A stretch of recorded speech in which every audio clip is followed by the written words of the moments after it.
Good afternoon, everyone. Is this thing on? Good.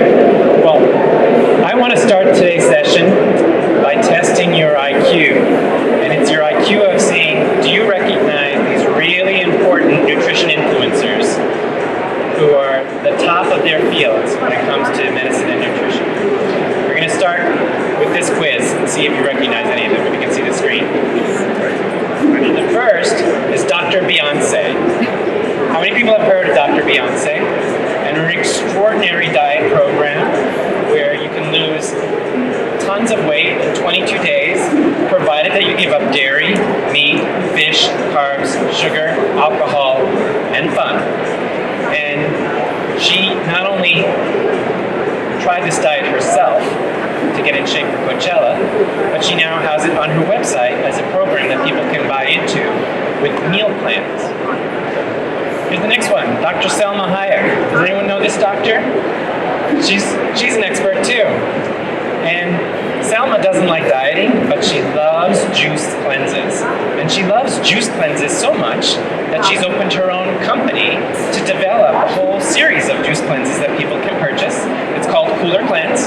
It's been in business for 10 years now, and seems to be quite successful. How about this doctor? There's two of them. Dr. J-Lo and A-Rod. Also very world-renowned when it comes to nutrition and science. And I don't know if you can read this here, but the things that they've given up in their diet are starchy vegetables, dairies, fruits, grains, sweeteners, soda, alcohol, condiments, baked goods, candies. That's her diet. It's a 10-day challenge to give up all of those things. And the ironic thing is, when she herself went on this diet, she talked about how absolutely miserable she was. And she quoted herself by saying that she had headaches and she felt like she was in an alternative universe because of how painful it was to be on this diet. And yet, she's promoting it and encouraging others to try it. Here's another really good one, Dr. Holly Berry. Now, Holly Berry has a legitimate reason to be on a special diet. She has type 2 diabetes. And as a result, she's been on the keto diet for a few years, and it is successful in helping people manage type 2 diabetes. So it's a very special need. But not only does it work for her, she's encouraging other people to try it a lot who are not necessarily type 2 diabetics. And when she became pregnant, she talked a lot about how this diet is so good for pregnancy. So it might be good for a diabetic's pregnancy, but certainly not for the average woman, since we know so much of the folate we get comes from enriched grains, which is critical to stopping birth defects like spinal bifida. Here's another really accomplished doctor, Dr. Kourtney Kardashian, who also has her own diet. Her diet includes no gluten and no dairy, and it's based on muscle testing that she had done, which is highly known in the world of nutrition. And when she went on this diet, eliminating all gluten and dairy, her children were 6, 4, and 1, and she insisted that they be on the diet as well. And she also monetized it to sell her diet plan to other people. Here are two super people, Dr. Tom Brady and his beautiful wife, Giselle. Now, there's no doubt that they're superhumans, in that Tom Brady has won 5 Super Bowls and he's married to a supermodel, so clearly they're doing something right in the world of physical perfection. And he is also advancing his own diet. It's for sale. It's called the TB12 Peak Performance Plan. And as one might expect, it's really specialized, and it's so specialized that there's absolutely zero science to support it. It's a diet that's all about changing the alkaline level in your body through diet, and as of now, there's no scientific evidence that one can change the alkaline in their body through diet. And here's the last but not least for the purpose of this conversation, good old Gwyneth Paltrow. The logo seems to be missing next to her name, but she has the Goop company. And although Gwyneth really doesn't have any nutrition credential or health credential or fitness credential, she's promoting all sorts of products and ideas to improve one's fitness, health, nutrition, including the recommendation to have jade egg inserted in one's vagina for vaginal health. These are the kind of ideas that she advances, and although the entire medical science community pushes back and says, wait, this is not responsible stuff, she's out there selling it. Her current diet plan is a 14-day diet plan. It's a 4-week diet plan where you lose 14 pounds in 4 weeks by having organic food, which isn't necessarily known to be less caloric than non-organic food. And it includes wine, but no eggs. So having no eggs and organic food and wine will help you lose 14 pounds. So the title of this presentation was, who's winning the battle over your consumers when it comes to influence? And our screen is stuck. All right, I'll keep going. So what we know is, the fact of the matter is these celebrities are extraordinarily successful in getting their diets promoted. It's in the media, they get lots of coverage, they have lots of people following them in social media looking for their advice. And we also know that at the same time, the sale of grain foods has been declining. Looking at just the pre-information that went out about this conference in trade media, they said by any metric you look at, the grain industry has been declining. So does that necessarily mean that celebrities are making it decline? No, not necessarily. In fact, if this will work to go to the next slide, and it does, there are lots of factors that are impacting the grain industry today and the decline in grain sales. And those factors are influences, not necessarily influencers. So we know that the way that people are shopping is changing because supermarkets are no longer necessarily the hub of the bread aisle, and people can buy things through e-commerce that prevents them from being in the aisle. We know that the labor market is changing in the bread industry.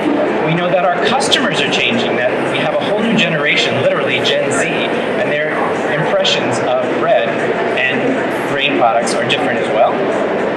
We know that there are anti-wheat people out there who are actively promoting not having diets that include grain.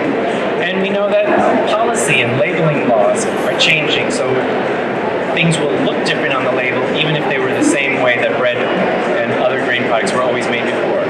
So again, these are influences, not necessarily influencers, but for the purpose of this presentation, I want to bring it back to who is influencing our consumer.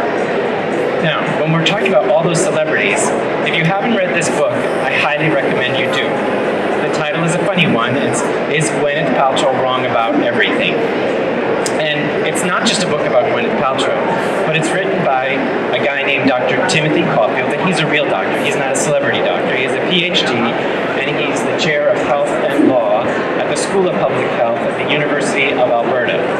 And what Tim has done is not only gone through and debunked lots of crazy things that celebrities are out there promoting, but what he has done is he's identified why people react to celebrities in such a positive way and why that's changing our marketplace and our environment.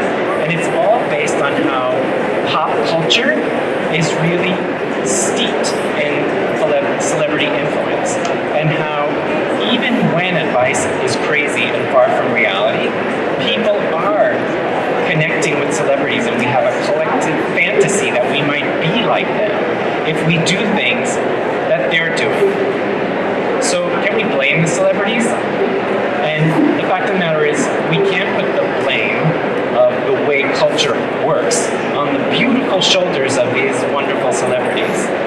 But what we can do is say, what they're saying might be kooky, but they're not the cause.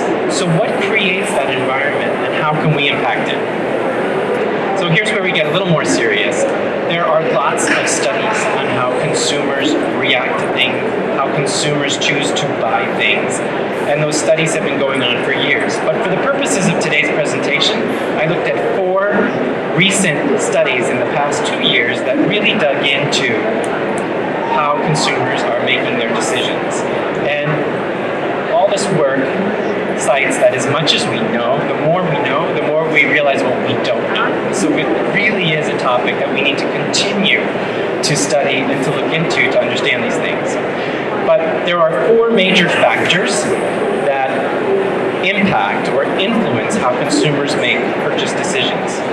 And they're very big, broad factors. 1 is cultural, 2 is social, 3 is personal, 4 is psychological. And the interesting thing is that celebrity culture and celebrity influence impacts every single one of these things. And I'll just throw out a few examples. When it comes to cultural, the things that celebrities do and say kind of become a popular bandwagon. And there's a term called the bandwagon effect of how people want to be part of the bandwagon. So, well, they're doing it, I want to be part of it. So that's a cultural influence that celebrities are really winning at. Another is social. Celebrities kind of lay the groundwork and create this aspirational group that people want to be a part of. So again, if celebrities are doing this, I want to be more like them, so maybe I could do that too. When it comes to psychological, it's just inherent in humans to selectively identify with things that we like and dislike. So when we see celebrities doing things that resonate with our beliefs and our perceptions, we connect with that celebrity and we believe them more, even when the things they say are kind of kooky and don't make sense. There's another aspect to celebrity appeal, and you can't deny that celebrities are attractive. They seem credible because we like them. They're incredibly likable. And sometimes the messages coming out of their mouth really kind of match what we're seeing in their behavior. So if we use Tom Brady as an example, the fact is, he's this uber special human being that's won 5 Super Bowls and is married to the supermodel. There must be something uber special about the way he nourishes himself. So when he comes up with a diet that might have no basis in reality and science, we still kind of suspend that and say, yeah, but look how it's working for Tom Brady. Like, there's got to be something to it. So it's almost as if we override our rational thoughts to connect with celebrities.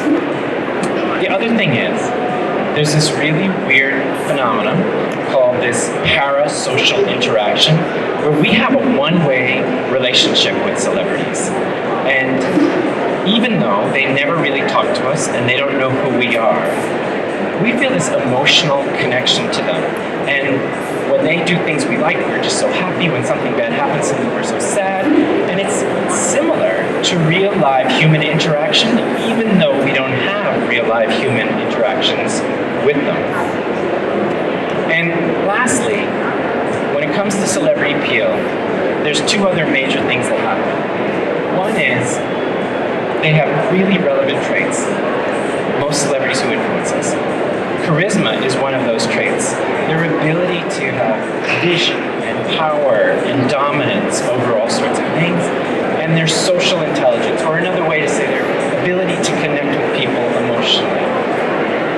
Who's going to deny that someone like George Clooney doesn't have some sort of charisma? Like, it's not just that he's a good-looking guy, but it's this whole package of influence that he has on people, men and women. So it's just, those are the things we're working with. So bring it back to the conversation we're having here at a baking conference and how this connects to the industry and what this means to us. I have a handful of recommendations. And one of them is, maybe we need to fight fire with fire. In other words, maybe it's time for the grain industry to have an image makeover. And maybe it's time for us to not compete with celebrities who are so beautiful and sexy and superior physically with messages about, oh, well, here's what my plate says we should have with grains. Like, they're saying you shouldn't have grains and you can look like me. And we're like, yeah, but my plate says you should. The food guide pyramid says you should. Somehow that's not an equal battle. You can't use food policy and food guidance from the government to be like, I don't care what Tom Brady says, this is what you should do. It just doesn't work. Maybe we need to be connecting with celebrities or like celebrities to make grain foods this really kind of sexy thing. I think it's possible. The other is, maybe we need to provide a little more guidance, but not necessarily saying the government says this or food science says this. And the fact of the matter is that the largest source of energy in the American diet is carbohydrates, and grains are one of the most under-consumed according to dietary guidelines. So what do we do about that? It turns out that we have a whole army of allies that could be helping us. There are 70,000 registered dietitians in this country, and their job is to educate people on how to eat smarter and better. And they all have the science degree and the science background to be advancing really balanced, smart messages. Many of them happen to be beautiful, stunning women who are in the world of food communication that really makes sense for them to be out there. And in our limited work already with the Grain Food Foundation, we found that this is an incredibly receptive audience. So if we've only put our toe in the water to work with them, imagine what would happen if the whole industry started working with this army of 70,000 educators out there who can connect with consumers and help us come up with a smarter way of marketing grains. One more idea is maybe we need to change the balance of the voices. Right now, celebrities are leading the conversation. Who says? And on what authority should they be the ones who are advancing the messages about our business and about our foods? It's time for us to take this over and come back. Now, we can't silence them. We can't reform them. They're going to keep talking about what they talk about, and that's cool. But we don't have to let them be the only ones talking about it. And what we could do is create much larger surround sound messages where we marginalize what they're talking about. What they're talking about could be in the background, and what we're talking about could be up front. And we could truly reverse the trend. And if anyone thinks we couldn't reverse a trend like this, just talk to the people in the protein industry. 10 years ago, 12 years ago, do you ever think that protein would be like a sexy nutrient? And look at it now. Like, they've run with it, and here we are behind. Almost to the end here. I think we can leverage the celebrity influencer model, and we can even make our own celebrity influencers. In this world of social media today, like the majority of people who are influencing consumers are what I call homemade celebrities. People who just start with an idea and start a platform. They start their own YouTube channel, or they start one social media platform and start to develop lots of followers. Why can't we do that with really attractive, smart, credible people who love grains? There's no reason why we can't, and create our own little world of experts and transfer what we've seen happening with celebrities, big-time celebrities, to our own. And last but not least, I think we can make celebrity culture work for us. And if you don't think big, you can't act big. We know there are celebrities out there who love grains. Oprah is one of the biggest, most visible ones. She said repeatedly, "I love bread." Why are we not working with Oprah? And one might say, well, we don't have the kind of money to work with Oprah. That's just not possible. But the fact of the matter is, if we all work together, we could. And that's why there are plans on the table to develop things like this breadbasket checkoff program, which gets all of us working together. Just like every other giant industry who's chosen to do that with great success. Pork, the other white meat. Milk, it does a body good. Beef, it's what for dinner. All of those things had dramatic impact on turning the tide of seeing declining sales, declining consumption, to something really educational. So to do that with the Grain Industry Foundation, or the grain industry, would be really, really terrific. And I think that will change the question that we started with about who's winning to we're winning. It's not that hard to do, and we have every ability to do it. And there you have it. That's my 20-minute presentation in 21 minutes.